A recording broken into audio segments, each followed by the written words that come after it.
বার্ষিক 9% সরল মুনাফায় 5,000 টাকার 6 বছরের সরল মুনাফা কত টাকা হবে?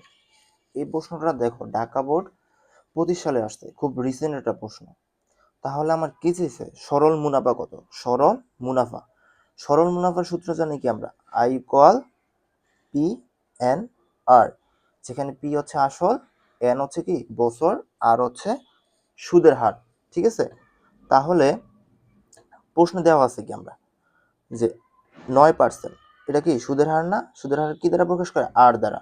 9%, 9% তো প্রশ্ন ডাইরেক্ট সমাধানে লেখা যাবে না। 9%-এ কিভাবে লেখা যায়? 9%-এর জন্য 100। ঠিক আছে, 5,000 টাকার, 5,000 টাকার না, তাহলে আমার আসলটা কি 5,000, আসলটা কি দ্বারা প্রকাশ করা হয়? পি দ্বারা প্রকাশ করা হয়, 5,000। আচ্ছা, 5,000 টাকা 6 বছরের মুনাফা, তাহলে বছরকে হচ্ছে এন দ্বারা প্রকাশ করা হয়। কয় বছর? 6 বছর। এবার হচ্ছে আমাদের কাজ কি? সরল মুনাফা নির্ণয় করা। তাহলে আই ইকুয়াল পি এন আর। ঠিক আছে, তাহলে পি ইকুয়াল কত? 5,000, এন হচ্ছে 6, আর হচ্ছে আর কত হচ্ছে? 9/100।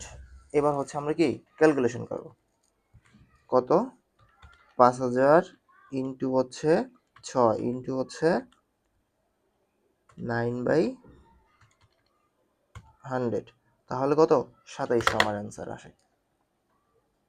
কত? তাহলে কয় কয় নাম্বার এটা? খ নাম্বার অ্যান্সার। ঠিক আছে, তাহলে পারা যাবে।